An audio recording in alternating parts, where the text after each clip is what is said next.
Circuit theory में थोड़ा बचा हुआ है जो आज कवर करेंगे।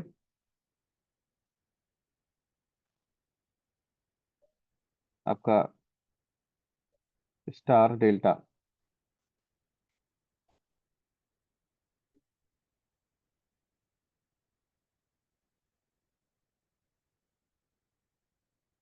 Transformation.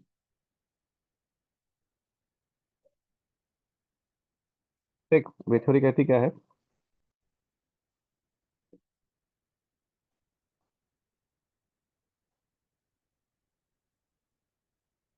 In a circuit of three nodes, या containing three nodes,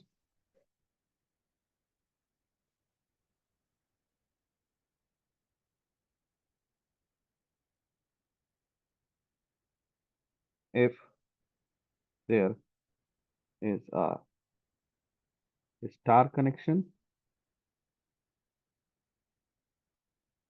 it can be converted to equivalent delta and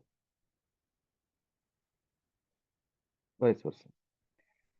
तो अगर आपके पास सर्किट में तीन नोड हैं, ठीक, अब इन तीनों नोड से कनेक्टेड है सर्किट। जनरली रेजिस्टेंस कनेक्शन लेंगे क्योंकि हमने डीसी सर्किट किया है अभी। से नोड ए, बी, सी, इनके बीच में तीन रेजिस्टेंस स्टार में कनेक्टेड हैं। स्टार में कनेक्टेड होने के लिए इन तीनों को एक कॉमन पॉइंट पे कनेक्ट होना पड़ेगा, से एन। ठीक, ए के साथ वाला R1, R2, R3 मान सकते हैं आप। अब यही जो कनेक्शन है, इसी का इक्विवेलेंट डेल्टा भी बन सकता है। जब आप डेल्टा बनाएंगे तो ये तीनों रेजिस्टेंस नोड पे कनेक्ट नहीं होंगे, लूप में कनेक्ट करेंगे, ए, बी, सी।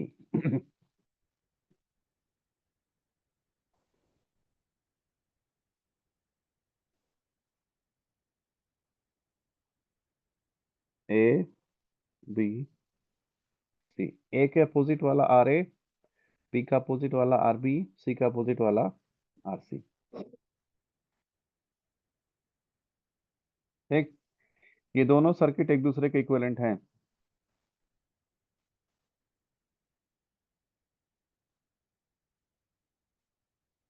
क्लियर है?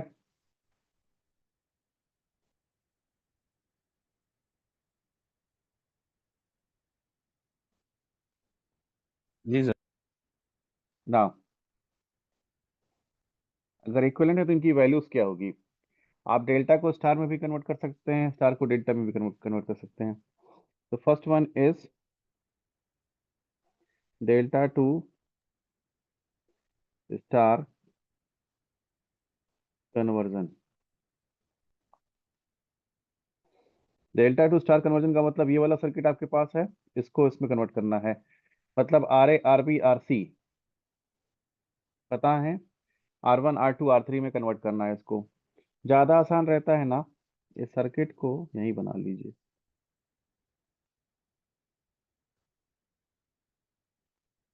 दिस इज R1, इस R2, ये R3। हमें पता क्या करना है?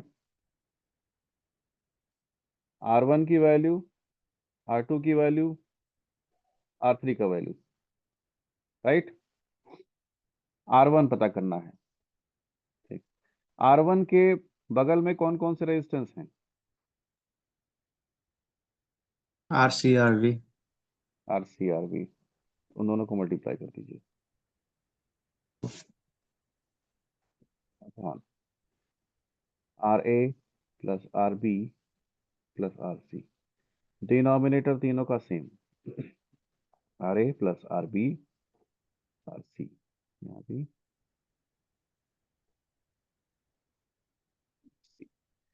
R2 के अगल बगल में कौन है? R R A, R C C. R R3 के बगल में कौन है? R A, R B.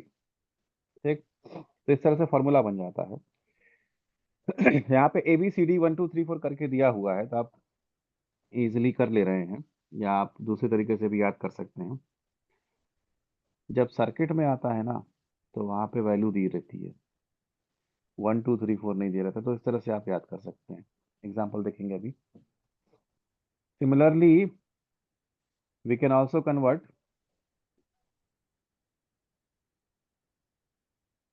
Star to delta connection.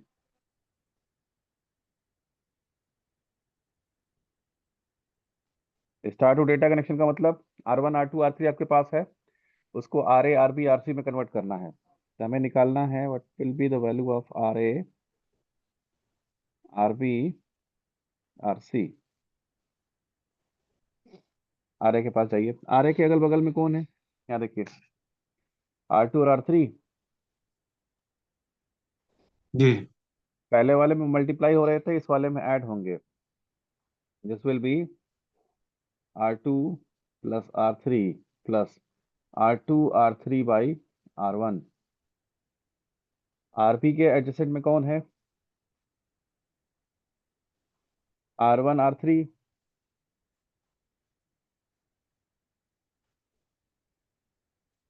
R1 plus R3 plus R1 R3 by R2। C के सामने कौन आएगा,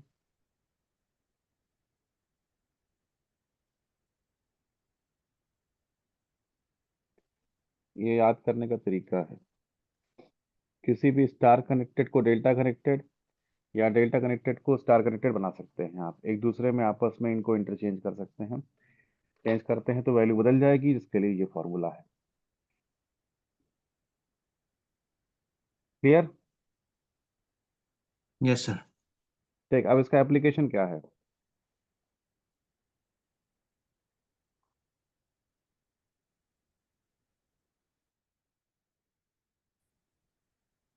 find the equivalent resistance between A and B। Circuit is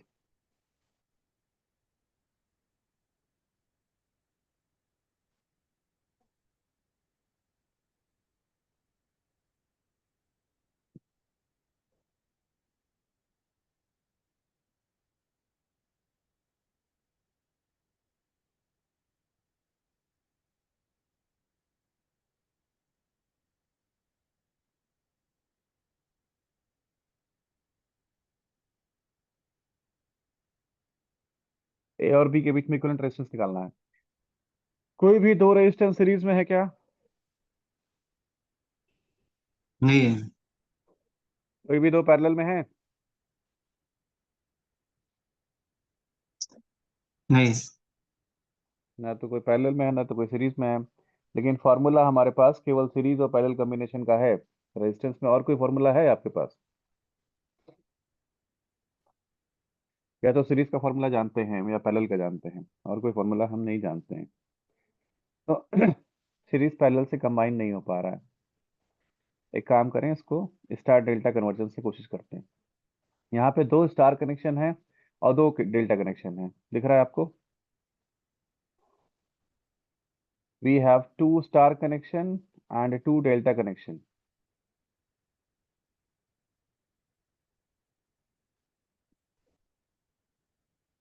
इसमें से किसी भी एक स्टार को या डेल्टा को कन्वर्ट कर दीजिए।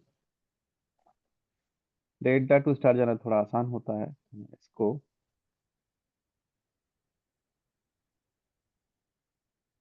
हम्म। डेल्टा को स्टार में कन्वर्ट कर रहा हूँ। से this is R1 R2 R3। What will be the value of R1।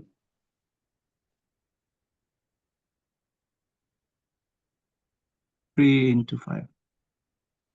3 into 5 upon 3 plus 5 plus 2। 3 into 5 is 15। 15 upon 10,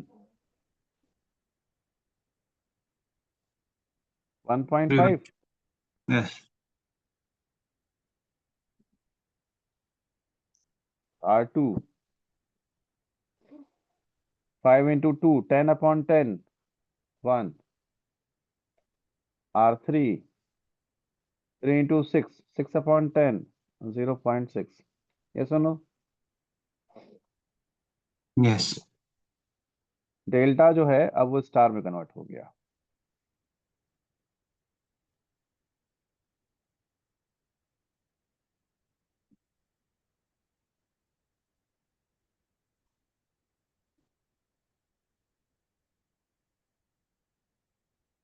value क्या क्या है? This is 1.5, 1 Om. R3 की वैल्यू 0.6 है ना? This is 0.6 ohm. R2 is 1 ohm. अब ये 1 और 4 parallel series में।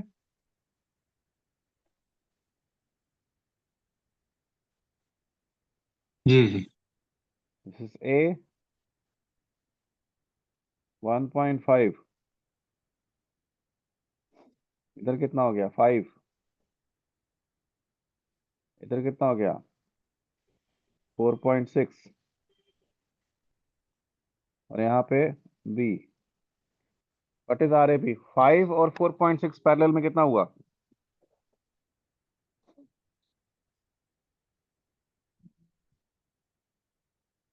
2.4. 5 into 4.6 divided by 9/6। 9.6.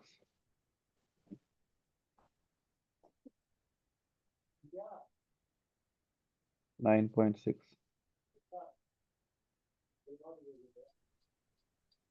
is 2.4। 2.395 को 2.4 ले ले। जी।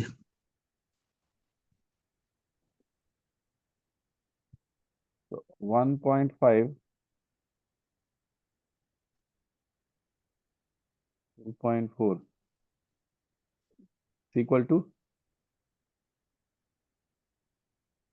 3.9। ठीक। तो स्टार डेल्टा का पर्पस या यूज क्या समझ में आया?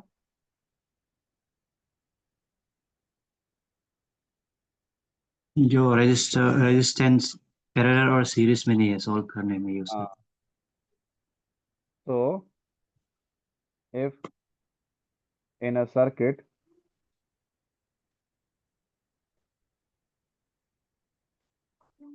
if in a circuit there is no series and parallel combination, then there is definitely formation of a star और डेल्टा। अगर सर्किट में सीरीज पैरेलल कॉम्बिनेशन नहीं बन रहे हैं तो एक बात श्योर है कि स्टार या डेल्टा बनेगा। ठीक। स्टार और डेल्टा 100% कंफर्म है, बनेगा। Now by conversion it can be, या by conversion series and parallel combination can be created। Series parallel combination बना सकते हैं अगर आप कन्वर्जन करें तो।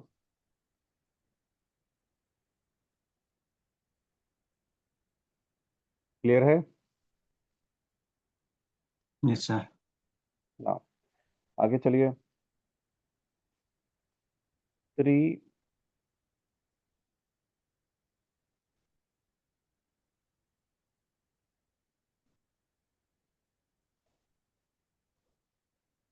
equal resistance of R ohm each are connected in delta. तीन रेजिस्टेंस, तीनों की value equal. R ohm, R connected in delta. Find the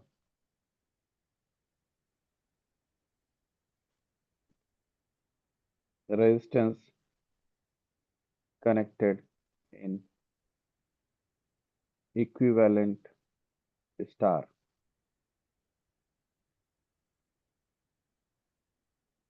connection. इसको जब स्टार में कन्वर्ट करेंगे तो डेल्टा में है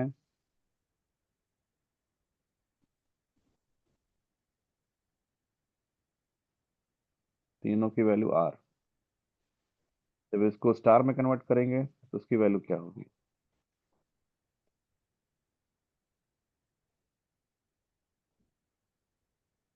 अगर इक्विवेलेंट है तो R/3. It is R/3. Check कर लीजिए सब लोग.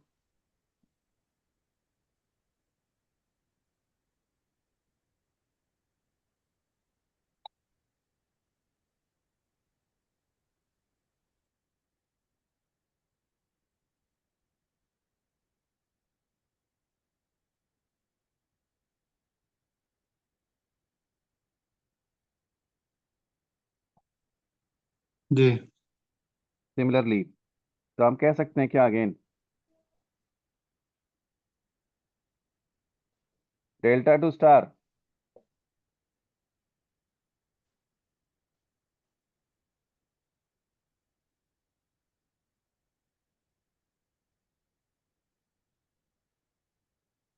1/3 से मल्टीप्लाई कर दीजिए.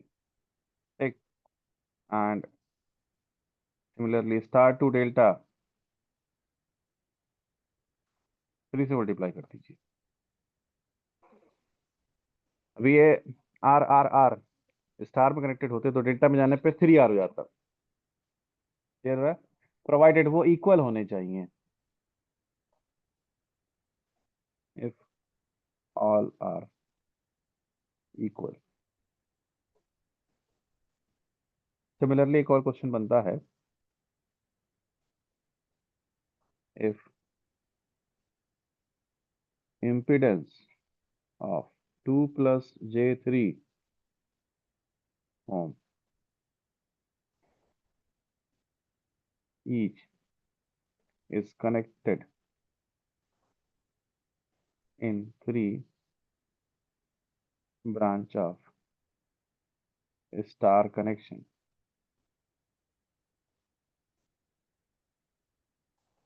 what will be the impedance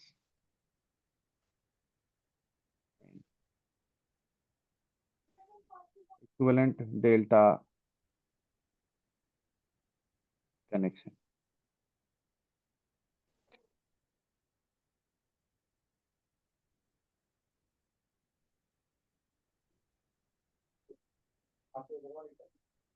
बताइए.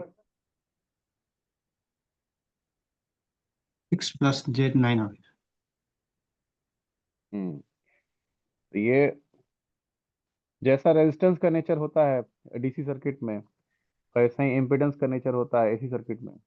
कुछ भी सोचना नहीं है आपको, सीधा सीधा 3 से मल्टीप्लाई करते हैं. तीनों इक्वल हैं. Answer is 6 plus j9. Clear? Yes sir. अब इसका प्रूफ भी है, लेकिन प्रूफ हमारे सिलेबस में जरूरी नहीं है, क्योंकि हमारा एग्जाम सब्जेक्टिव एग्जाम नहीं है, ऑब्जेक्टिव है, तो प्रूफ नहीं पूछ सकते इसमें से.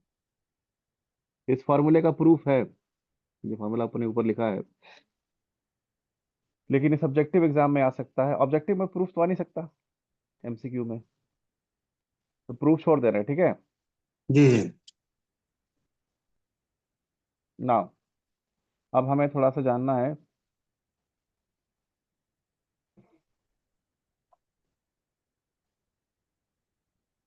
एसी सर्किट के बारे में.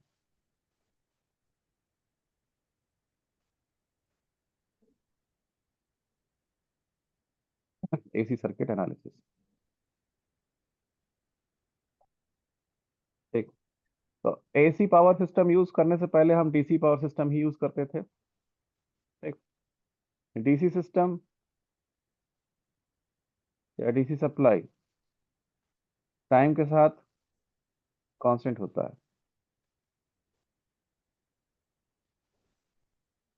मान लीजिए वोल्टेज सप्लाई दे रहे हैं आप 10 वोल्ट, टाइम के साथ कांस्टेंट। बैटरी है, बैटरी 12 वोल्ट की 10 वोल्ट की अगर आप लेके आते हैं, बैटरी की सप्लाई हमेशा फिक्स्ड, जब तक देगा 10 वोल्ट देगा, नहीं तो डिस्चार्ज होकर खत्म हो जाएगा, वो सप्लाई ही नहीं देगा। AC supply it's like this,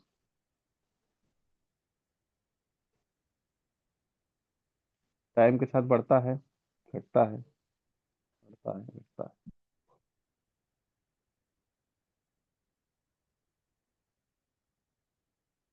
ठीक,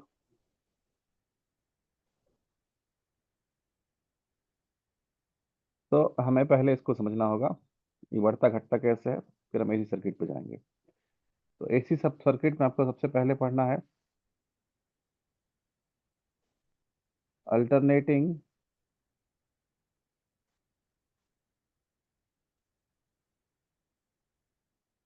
वोल्टेज सोर्स।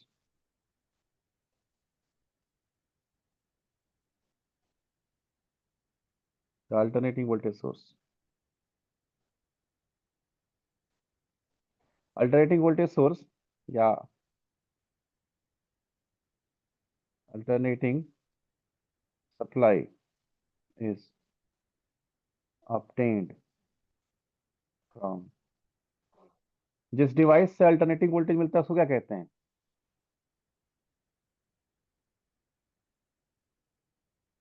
जिस डिवाइस से अल्टरनेटिंग वोल्टेज मिलता है उसको क्या कहते हैं?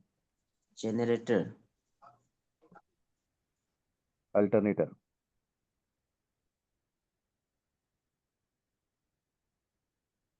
Alternator is nothing but AC generator.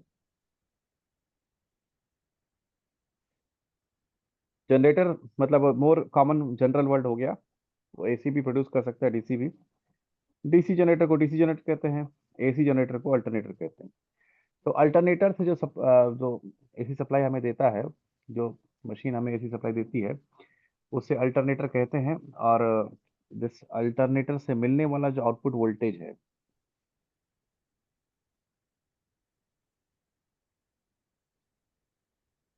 Wave form, कुछ ऐसा होता है।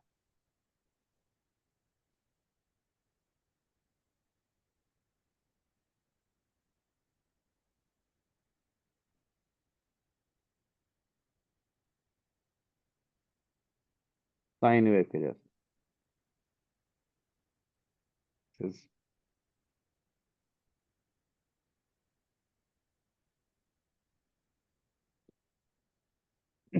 VM लिख लीजिए, -VM लिख लीजिए। Maximum value, negative maximum value, और जितने देर में इसका साइकिल खत्म होता है उसको हम कहते हैं टाइम पीरियड।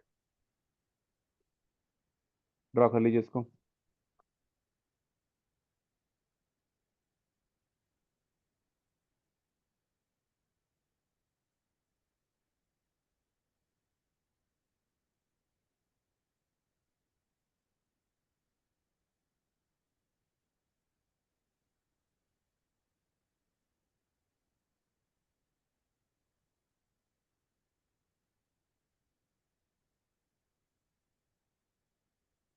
आगे चले।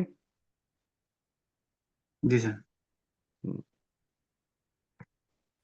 अब इसमें पहले कुछ चीजें डिफाइन होंगी, उसके बाद हम लोग इसका एक क्वेश्चन निकालेंगे। First definition, what is periodic signal?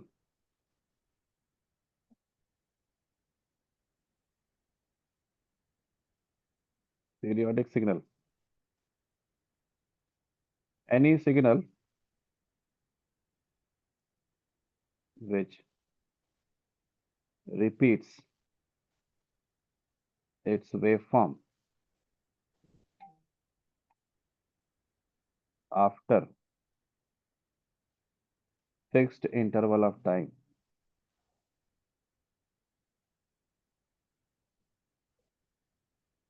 is known as periodic signal. तो सभी सिग्नल जो फिक्स्ड इंटरवल ऑफ टाइम के बाद अपना वेव फॉर्म रिपीट करते हैं उसको हम पीरियोडिक सिग्नल कहते हैं। जैसे ये 0 से स्टार्ट हुआ, इंक्रीज किया, डिक्रीज किया, नेगेटिव डायरेक्शन में इंक्रीज डिक्रीज, अब यहाँ तक आके खत्म हो जाता है।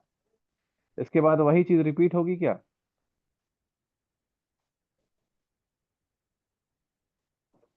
रिपीट होगा ना।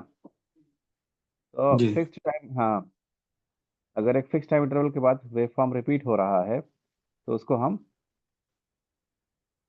पीरियोडिक सिग्नल या पीरियोडिक वेव फॉर्म कहते हैं। And that fixed time interval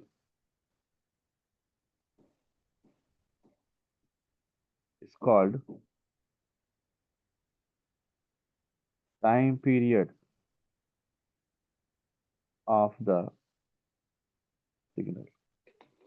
उसी को हम सिग्नल का टाइम पीरियड कहते हैं। ठीक, second one,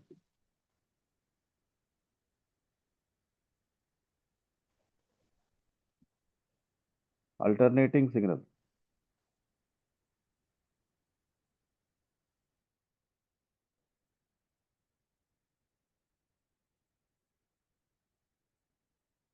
those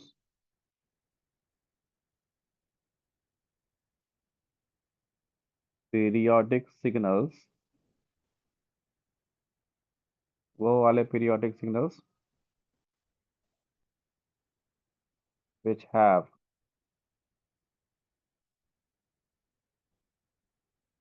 identical positive and negative half cycles are called alternating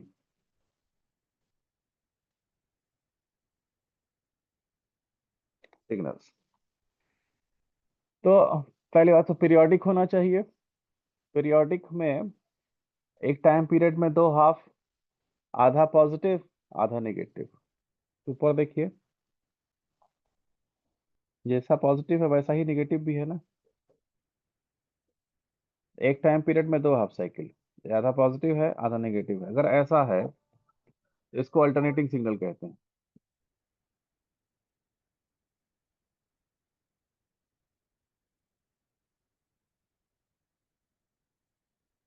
clear?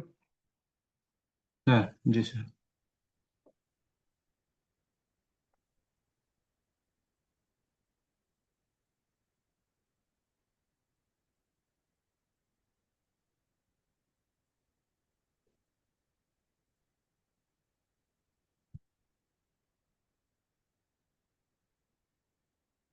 हाँ, एग्जाम्पल देखें इसके तो कई सारे सिग्नल आप बना सकते हैं।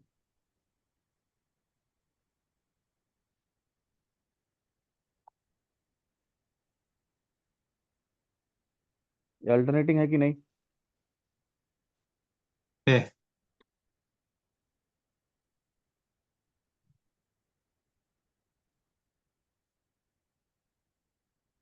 ये भी अल्टरनेटिंग है।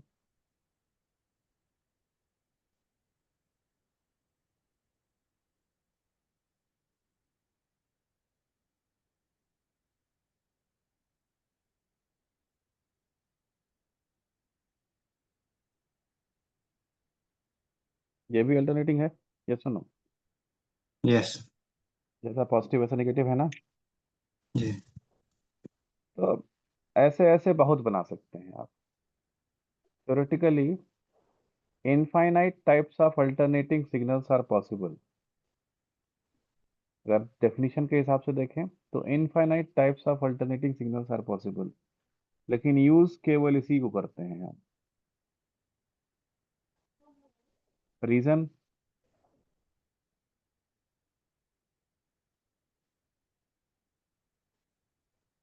सिंपल है सर जब इसके।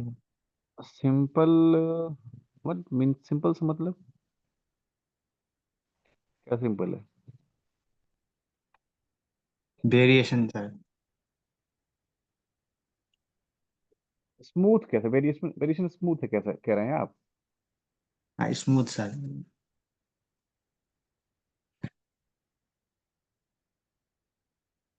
कह सकते हैं एक तरह से, लेकिन रीजन कुछ और है। जैसे साइन का डिफरेंशिएशन क्या होता है? कॉस। हम्म। कॉस का माइनस साइन, माइनस साइन का माइनस कॉस, माइनस कॉस का साइन। ये साइन और कॉस ऐसे सिग्नल्स होते हैं इकलौते, जिनको कितनी बार भी डिफरेंशिएट इंटीग्रेट कीजिए इनका शेप चेंज नहीं होता है। साइन और कॉस का शेप सेम होता है ना, से केवल फेस डिफरेंस होता है 90 डिग्री का। ये सुनो। हाँ। ठीक। जबकि अगर आप इसको डिफरेंशिएट इसको करेंगे तो सिग्नल बदल जाएगा आपका। हम्म। ठीक। कुछ और मिल जाएगा वहां पे।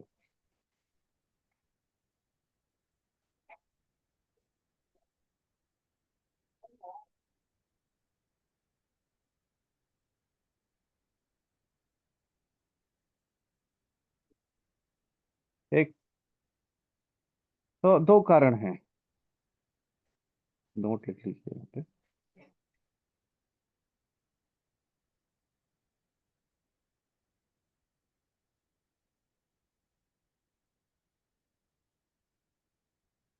theoretically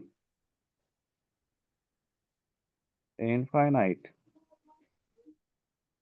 types of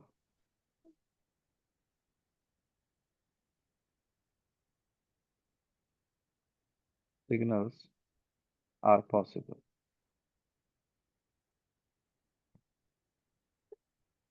Theoretically infinite types of alternating signals are possible, but only sinusoidal signals are used. ये भी यूज होते हैं बहुत rarely. Power application, communication application हम लोग अल्टरनेटिंग ही यूज करते हैं।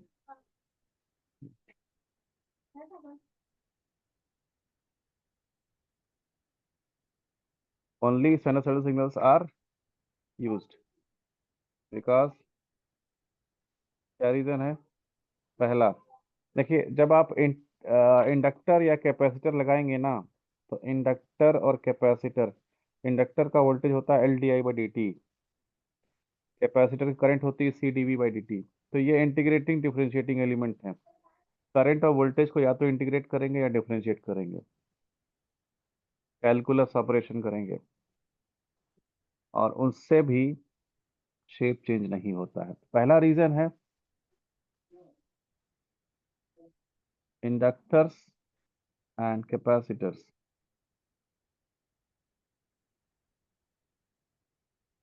Don't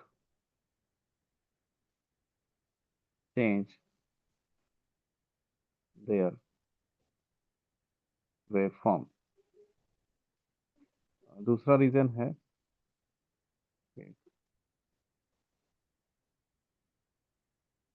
easy to obtain from alternator. Alternator से इसको ऑब्टेन करना ज़्यादा आसान। अल्टरनेटर से ट्रायंगुलर वेव भी प्रोड्यूस कर सकती है, बहुत मुश्किल होती है। इजीली कौन मिल जाता है? साइनोसॉइडल। तो आज से हमारे लिए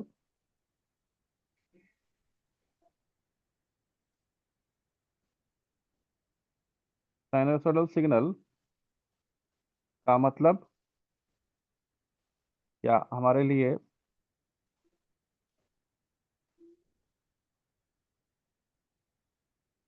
अल्टरनेटिंग सिग्नल का मतलब साइनोसॉइडल सिग्नल। Okay, yes. सुनो ना, इक्वेशन 1 मिनट का मुझे ब्रेक दीजिए, मैं बस 60 सेकेंड बस, 60 सेकेंड वेट करिए बस।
Thank you.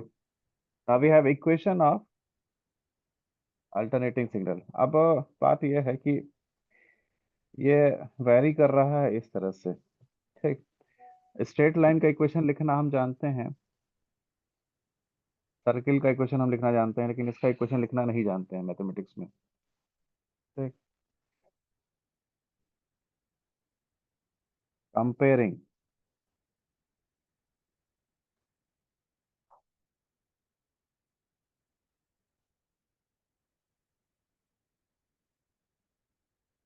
What is sine theta का ग्राफ?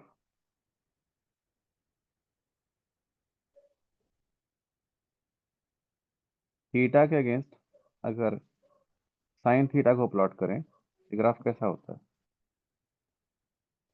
Sine wave.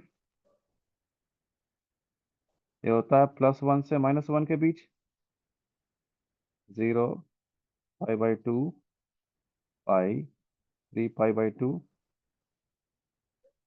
2π, है कि नहीं? प्लीज थोड़ा सा माइक ऑन कर लीजिए 5 मिनट के लिए। Yes sir. ये साइन थीटा का ग्राफ है, तो what is 2 sine theta? 2 sine theta 2 से मल्टीप्लाई कर दीजिए, ये हो जाएगा +2 से -2 के बीच।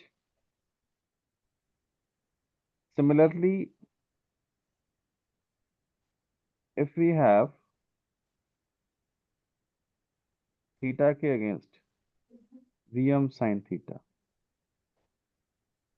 तो हो जाएगा कहां से कहां तक?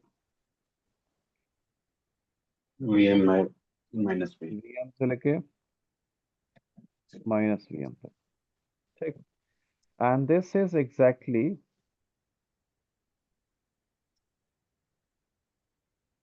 Same graph of AC signal. Alternating voltage या अल्टरनेटिंग सिग्नल का सेम ग्राफ है कि नहीं? पर डिफरेंस क्या है? यहाँ पे एंगल है और यहाँ पे टाइम है। एक्चुअल में वोल्टेज टाइम के साथ चेंज हो रहा है ना, जी। हाँ sir. So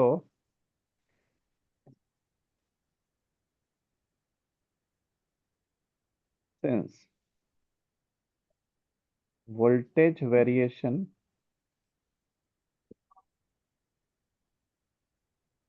cannot be directly connected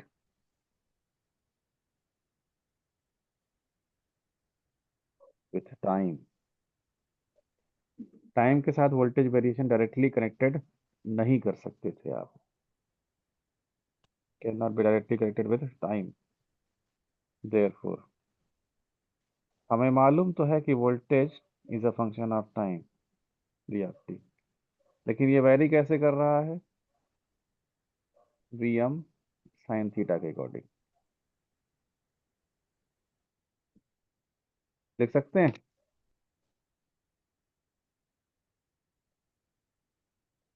जी जी। This theta is called argument of function, also known as electrical angle. This is argument of function or electrical angle. Okay? Yes sir. ठीक, not okay. What is argument of function?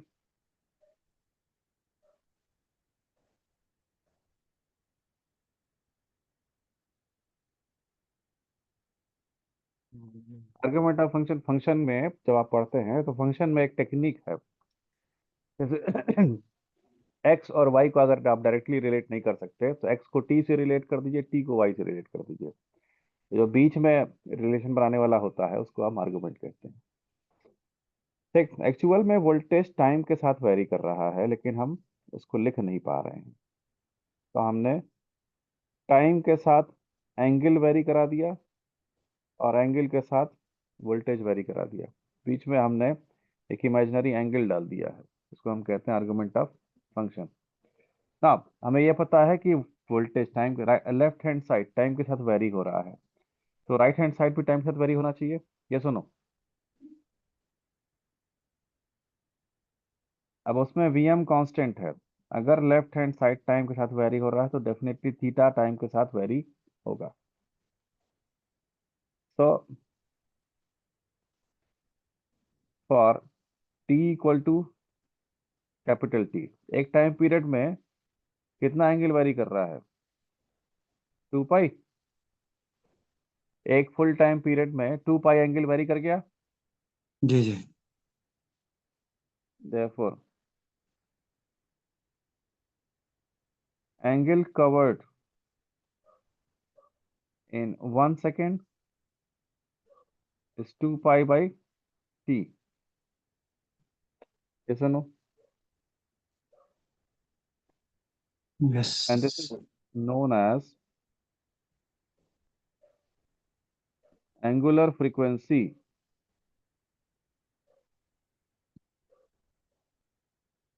Known as angular frequency.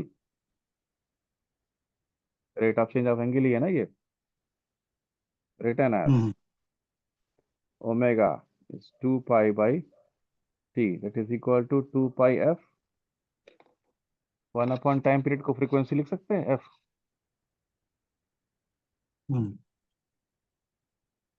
ठीक, therefore for general angle covered in t seconds, theta is equal to 2 pi by t into t, या फिर theta is equal to omega T. ये सुनो, yes.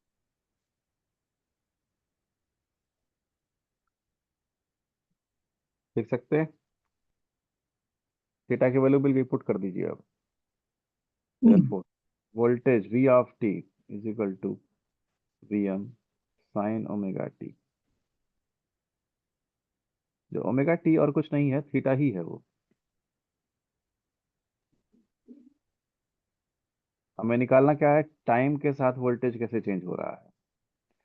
तो T की अलग अलग value put करेंगे, उसके लिए थीटा की अलग वैल्यू आएगी, थीटा की वैल्यू के साथ वोल्टेज की अलग वैल्यू आएगी। v of t is V M sine omega T, general common representation of alternating signal. इस तरह से ये रिप्रेजेंट किया जाता है। Now, what is a domestic supply?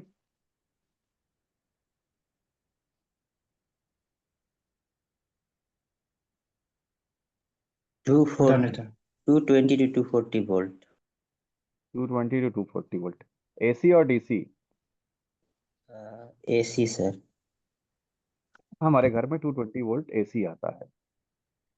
अगर एसी है तो वो इस तरह से वेरी हो रहा होगा।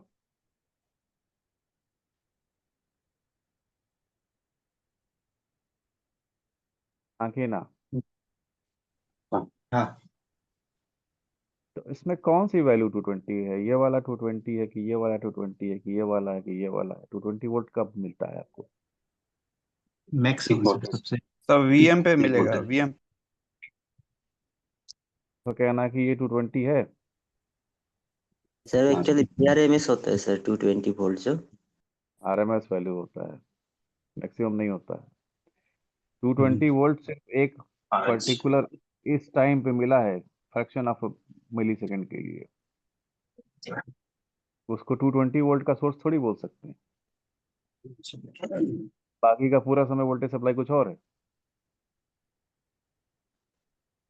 अब प्रॉब्लम क्या है? अब देखिए, सप्लाई, डोमेस्टिक सप्लाई जो होती है, that is ideally is 345 sine 315 T, या फेज डिफरेंस होगा तो उसको भी ऐड कर लीजिएगा। ये होती है सप्लाई हमारे पास। ठीक, ये हमारी डोमेस्टिक सप्लाई है। आप आरएमएस निकालेंगे 220 240 आएगा कुछ। ठीक, लेकिन अगर आप इलेक्ट्रिशियन को फोन करिए और उससे बोलिए कि मेरे घर में ये सप्लाई है, मेरे घर में जो सप्लाई वोल्टेज है वो 345 साइन 315 टी है, तो वो क्या आपके घर आएगा रिपेयरिंग करने? ये टाइम नहीं आएगा। उसको ये लैंग्वेज समझ में ही नहीं आएगा।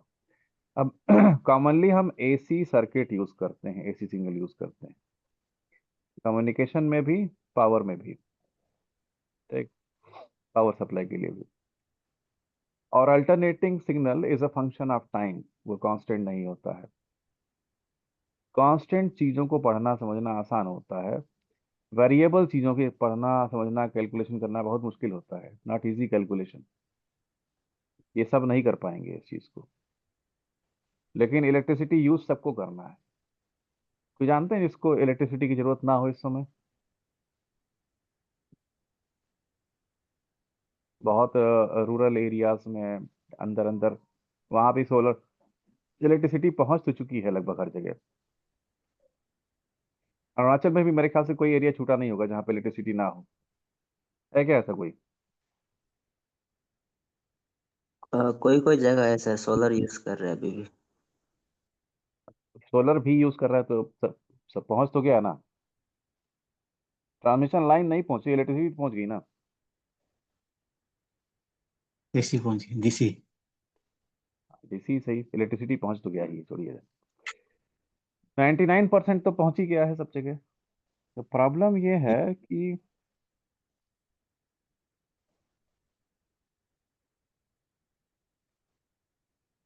Since AC signals are function of time, therefore their actual calculations are very complicated.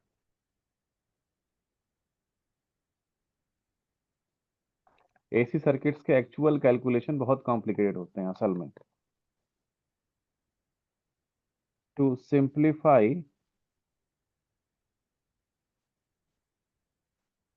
this problem,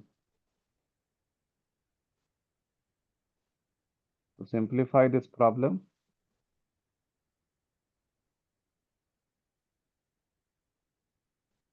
signals has to be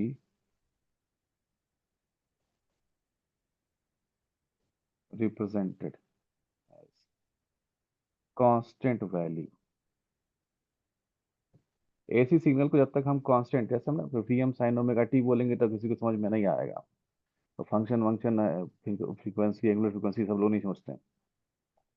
लेकिन हम बोलेंगे 220 वोल्ट तो लगभग आइडिया लग जाएगा क्या करना है उसको। तो हमें एसी सिग्नल को जो फंक्शन ऑफ टाइम है उसे कांस्टेंट वैल्यू से रिप्रेजेंट करना है। ठीक। अब इसके दो रास्ते होते हैं, टू वेज। सबसे कॉमन तरीका जो होता है कांस्टेंट को या वेरिएबल को कांस्टेंट बनाने का, वो होता है average value. Next is RMS value. दो तरीके हैं इसके। ठीक। जैसे पूछे ना आपके क्लास 10th में कितने नंबर आए थे, तो एक्चुअल में तो आपके 5 सब्जेक्ट रहे होंगे, पांचों में अलग अलग आते हैं नंबर। फिर भी हम लोग एवरेज लेके बता देते हैं ना, इतना परसेंट नंबर है, 70% है, 60% है। तो हम लोग वेरिएबल चीज को एक कांस्टेंट फॉर्म में रिप्रेजेंट कर देते हैं। राइट। जी। ठीक। We have two ways. या तो हम एवरेज वैल्यू ले सकते हैं या आरएमएस वैल्यू ले सकते हैं। पहला तरीका है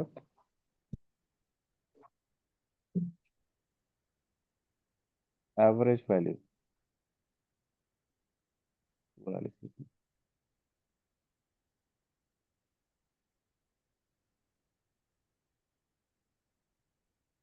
व्हाट इज एवरेज वैल्यू? पहली पॉइंट इसमें जो इंपॉर्टेंट है, average value is defined on the basis of charge transfer। Charge transfer के बेस पे एवरेज वैल्यू डिफाइन होता है। ओके। दूसरा, जी। अच्छा, +5 एंड -5 का एवरेज कितना होगा? 0 होगा। 0 होगा। अल्टरनेटिंग सिग्नल में भी ऐसा ही है, आधा साइकिल पॉजिटिव है, आधा साइकिल नेगेटिव है। ऐड करेंगे क्या मिलेगा? 0।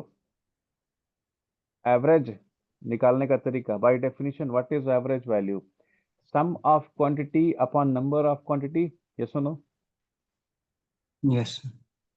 को छोड़ के जोड़ करके उसके नंबर से डिवाइड कर दीजिए। लेकिन जैसे ही आप जोड़ेंगे वैल्यू 0 हो जाएगी। तो चाहे आपको यहाँ 300 वोल्ट मिल रहा हो, 400 वोल्ट मिल रहा हो, एवरेज अगर फुल साइकिल पे निकाला तो एवरेज 0 ही आएगा। लेकिन वायर को हाथ में पकड़ेंगे समझ जाएंगे कि 0 वोल्ट नहीं है। ठीक। तो अगर आप फुल साइकिल पे एवरेज निकालते हैं तो हमें 0 आता है, सिर्फ इसलिए for alternating signals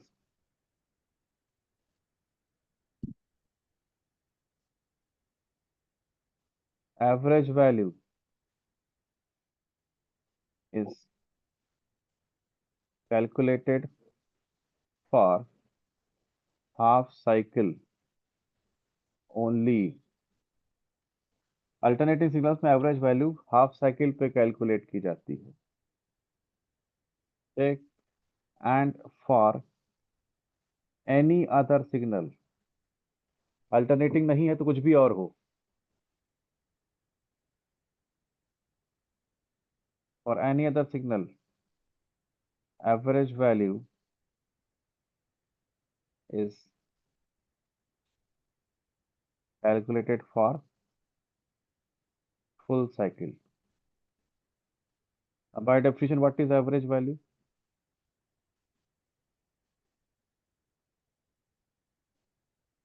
half cycle पे कैलकुलेट करना। हाफ साइकिल कितना है? 0 से पाई। जी। इंटीग्रेट कर दीजिए इसको। 0 तो बस। Vm sin theta is a function, theta will vary from 0 to pi d theta। Add कर दिया। इंटीग्रेट करने का मतलब ऐड करना, हम्म। पाई से डिवाइड कर दीजिए। Sum of function upon number of function. Discrete system होता तो गेन करके करते, कंटिन्यूअस है तो इंटीग्रेट करके टाइम पीरियड से डिवाइड कर देंगे। Vm कांस्टेंट है,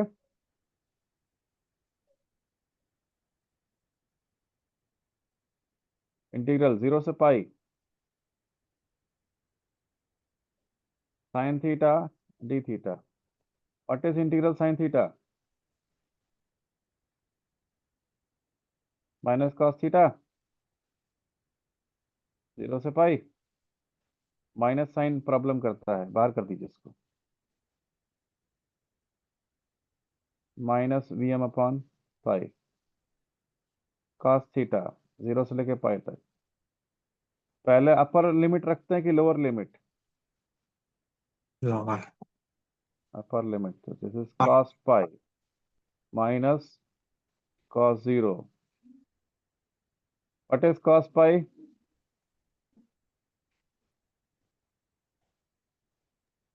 minus minus 1 minus. What is cos 0? 1. minus 1 is minus 2, minus minus plus. It is 2 Pm by pi. Average value of sinusoidal signal, sinusoidal alternating signal is 2 Vm by pi. What is 2 by pi?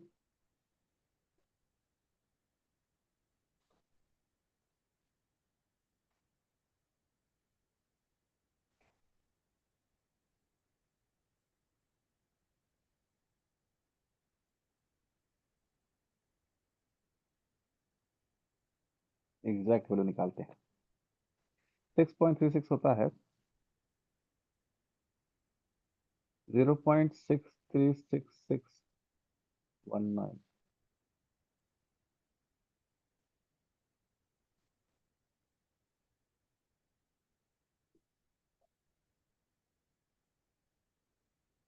Approximately it is 0.636 Vm. 3 place बहुत है. So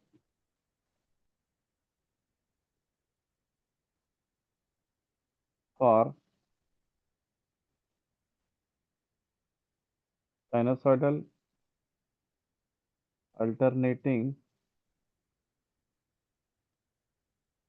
signal,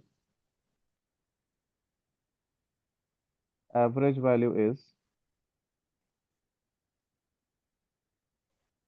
63.6% of peak value या maximum value.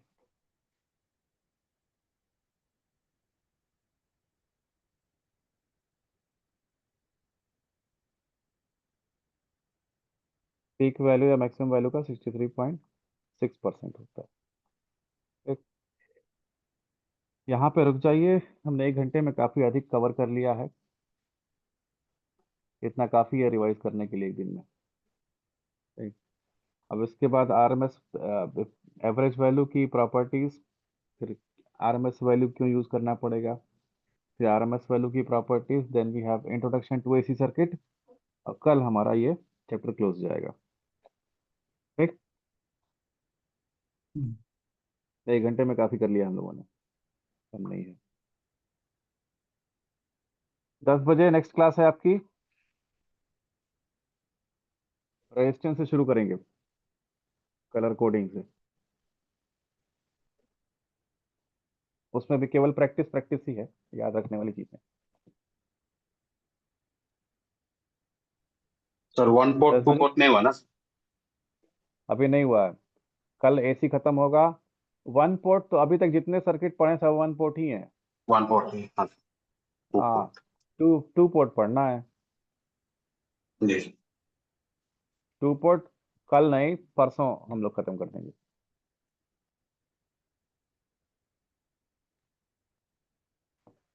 ठीक है. जी. Okay. तो अगर question वोश्चन पूछना है तो आप लोग भी पूछिए कुछ.